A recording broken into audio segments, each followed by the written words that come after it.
Assalamualaikum, halo semuanya, apa kabar kalian hari ini? Semoga kalian tetap dalam keadaan baik, sehat, yang pastinya kalian tetap semangat dalam belajar.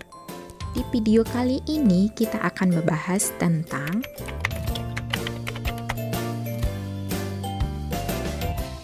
mengenali ciri fabel. Adapun kompetensi dasar 3.11 mengidentifikasi informasi tentang fabel atau legenda daerah setempat yang dibaca dan didengar. Adapun indikator pencapaian kompetensi 1. Menyimpulkan ciri unsur cerita fabel pada teks yang dibaca atau didengar. 2. Mendapatkan kata atau kalimat sebagai ciri cerita fabel pada teks yang dibaca ataupun yang didengar. Apakah kalian pernah membaca cerita Kancil dan Buaya, Lebah si Gudang Madu, Singa, Gajah, dan Rubah? Nah, itu semua merupakan cerita fabel. Jadi, apa yang dimaksud dengan fabel? Secara etimologis, fabel berasal dari bahasa Latin fabulat. Cerita fabel merupakan cerita tentang kehidupan binatang yang berperilaku menyerupai manusia. Fabel termasuk jenis cerita fiksi, bukan kisah tentang kehidupan nyata.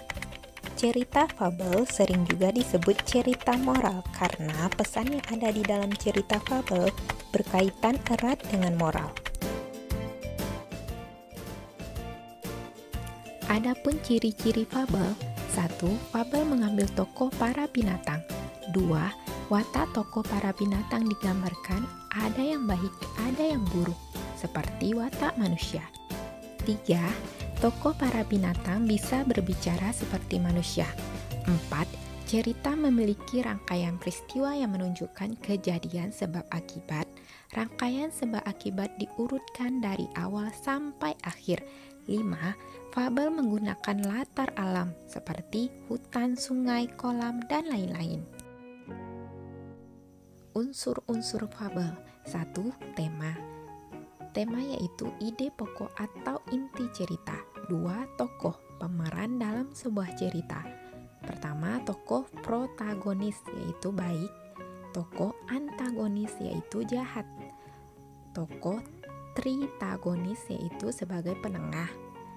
Tokoh figuran yaitu pemeran pembantu. 3. Penokohan. Penokohan itu sama dengan sifat, karakter, watak yang dimiliki oleh tokoh. 4. Latar. Latar itu tempat, waktu, suasana dalam sebuah cerita. 5. Alur. Jalannya cerita. Alur maju, masa kini ke masa yang akan datang. Alur mundur, masa kini ke masa lalu. Alur campuran, gabungan dari alur maju dan alur mundur. 6. Sudut pandang.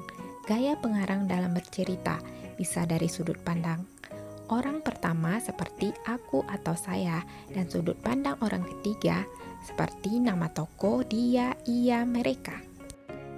7. Amanat. Pesan yang disampaikan oleh pengarang bisa berupa amanat tersurat atau tersirat. Makna tersurat, makna yang mudah dipahami dari sebuah teks karena makna tersebut terdapat atau dituliskan dalam teks tersebut. Makna tersirat, makna yang tidak disampaikan secara terbuka dari sebuah teks. Mengidentifikasi jenis fabel ditinjau dari pemberian watak dan latarnya. 1. Fabel alami menggunakan watak tokoh binatang seperti pada kondisi alam nyata. Contohnya, kura-kura dengan watak lamban, singa, buas, dan ganas menggunakan alam sebagai latar seperti hutan, sungai, kolam, dan lain-lain.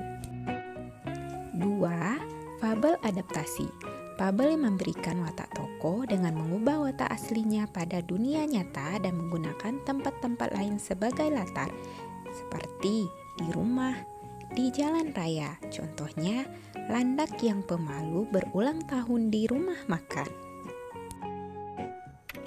Ditinjau dari kemunculan pesan, ada 2 jenis fabel.